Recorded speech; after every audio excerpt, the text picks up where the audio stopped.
Ra. Si Alexis ra, kumusibog ra ka Jesper dili dayon. Mana, dili. Kana na lang dayon na makita.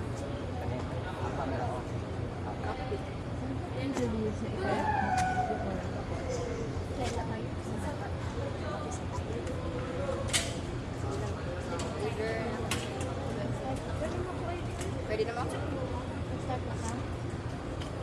Pwede na? Sabi. Pagkatawa mo? Start na? Okay, go. Pag-mic test. Hello! Puli-puli. Let's puli-puli.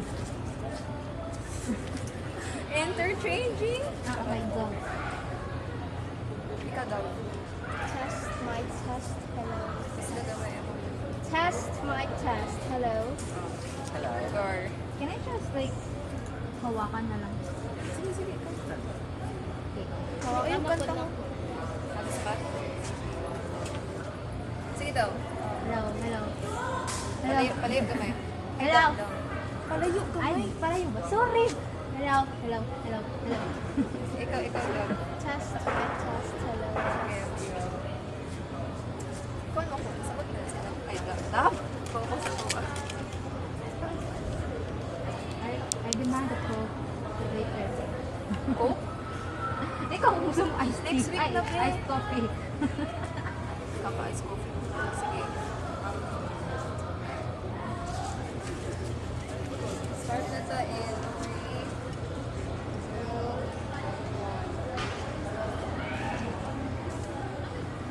1. Before studying at MSU IIT, what learning environment did you expect to find here? I expected them to be welcoming, and I was proven right. Like in the first week of this academic school year, I actually made a friend immediately. So yeah. What language did you expect to be commonly used in class? I expected it to be Cebuano talaga. So, at first I was really intimidated being admitted here in MSYIT kasi I only speak English or Tagalog, and a friend of mine said, don't be intimidated kasi like he said na may foreign students daw apparently. So, I'm not sure, I didn't see any foreign students, but like sabi niya, don't be intimidated, don't be scared kasi daw welcoming daw ang IIT, which is not that much welcoming, pero yeah, manageable naman. What can you say about the current learning environment, teaching methods, and medium of learning implemented in the university? It's great kasi mainly they use English in discussion, in teaching lessons, so nakakasabay naman sila. Pero pag sometimes, meron talagang Cebuano, so I actually had to write down the words and ask someone later after class kasi I can't still understand Cebuano that much. So how do your experiences at MSU IIT compare with what you expected? It's greater than what I expected. Like I said, na I'm very intimidated kasi I expected na puro Cebuano, puro Bisaya lang yung sinasabi dito, which I have some friends that adjusted for me. Sila yung nagtagalog, so yeah, I'm very grateful for them. So, Can you give us specific examples of how language differences have affected your participation or comprehension in class? like there's this so welcoming before, I know the first few days of school, I wanted to like participate in class. I wanted to share my answers, my insights in class, but I was so scared kasi they weren't speaking English that time. They were speaking Cebuano or Bisaya that time. So yeah, while I was like sharing my answers, I was shaking. Pero after that, I realized, no, it's okay. Just speak Tagalog. What challenges did you face in understanding lessons or participating in class discussions because of language differences? When nag-use yung professor ng Bisaya. Pero not most of the time, but sometimes I, I'm really having a hard time whenever they give out and speak their native language.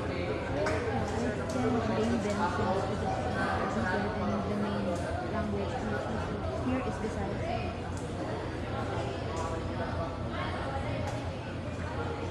Have you ever held back from participating in class because you were confident in the language that is supposed to be used in class?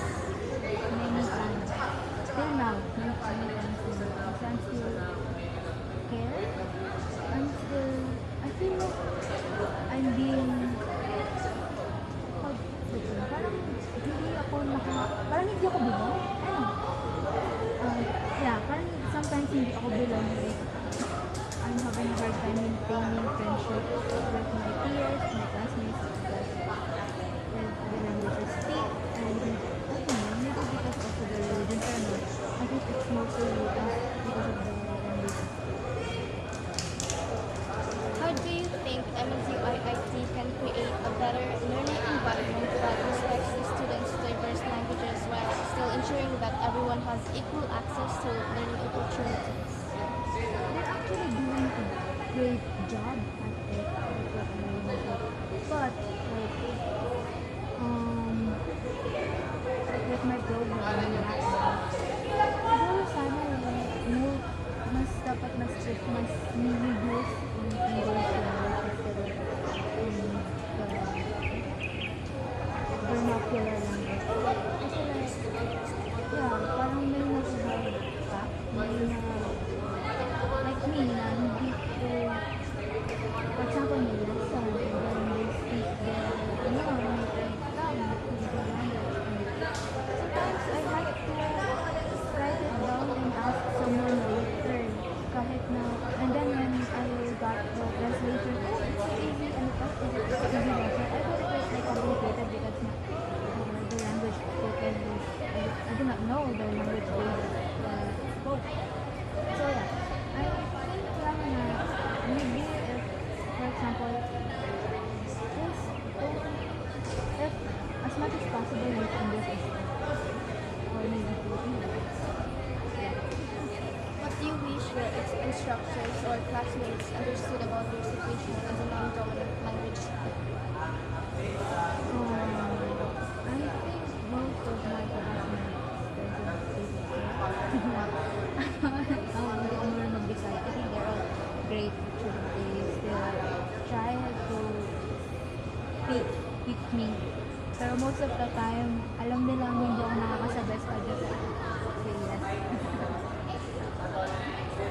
Do you think MSU-IIT provides equal learning opportunities for students who speak different languages? Yeah. IIT is a very diverse university and I think they're doing a great job actually.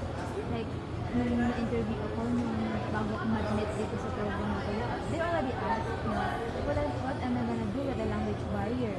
So nga, yeah, I don't see how to speak the language spoken here. And I said, I'm the one who's gonna adjust. Kasi not everyone will adjust for me. And I think they're already doing a great job.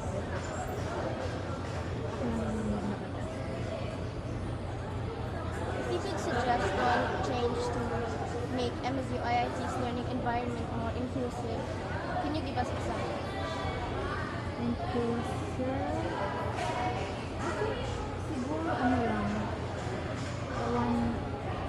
mag-ask lang ng question sino yung, like before you start a class or before once you meet a class for the first time, like ask your students who here doesn't understand Bisaya. And then, yun, malalaman mo, oh, meron pala akong isang estudyante na hindi ng Bisaya. Like, encourage that person to actually learn the language na, I don't know, parang, don't shame them.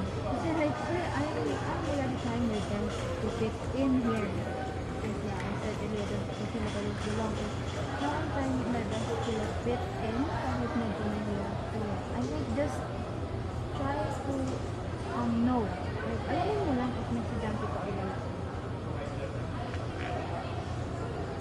How do you think raising awareness of language differences among students fosters mutual respect, empathy, and stronger communication in academic settings? I think that's quite hard. Kasi some, no, not most, not the most, some students, like, pag nalaman nilang hindi ko marunong mag-Bisaya is they, parang iniiwasan ka. Like, there's this stigma. Is it stigma? No. Strong word for it. Basta parang may certain bias na, ay, hindi siya naman ng Tagalog. So why should I adjust for you? This is my voice. Right? Which is true. But like, at least, make them feel welcome. Kahit hindi ka magkahitindihan, still, they're still human and still have feelings too. So, I think fostering, siguro need siya ng ano, I don't know, maybe like, just, maybe it meron na like, gawa ng organization or teaching the Bisaya language for the non-dominant speakers. I think that would be like very To what extent do you think should local language in MSU IIT be used in academic setting, and where should the institution draw the line to maintain equality towards students? the usage of what? Local language. I think the usage of, parang i-minimize kasi English is the language we use for academic work, diba? Most of the time, especially in our program. Pero still, kailangan pa rin kahalagahan ang local language. I think balance lang. Pero wag masyadong local language ang gamitin and wag masyadong English. Just balance. Do you think code switching in classroom setting help increase your class participation? Yeah. Why or why not? I'm sorry. Yeah, I think it does, like, code switching. Kasi, for example, like, diba, is speak two language, English and Filipino. And, like, their usage of, especially when they use Filipino language as an example in their lesson, I feel so belong na, oh, I understand that. I can actually give examples there. So, naghihingi sila ng Filipino examples of a certain lesson. Ay, what? Thank you for participating thank you for participating in our interview. That's all. Thank you. Be, tapos!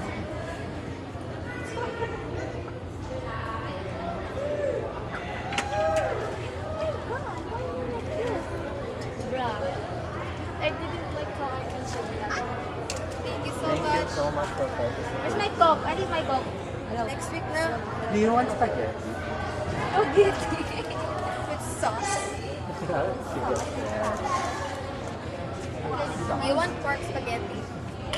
Boys, do you want? Okay. Wait, sauce. Bye-bye. Bye. Thank you. Bye.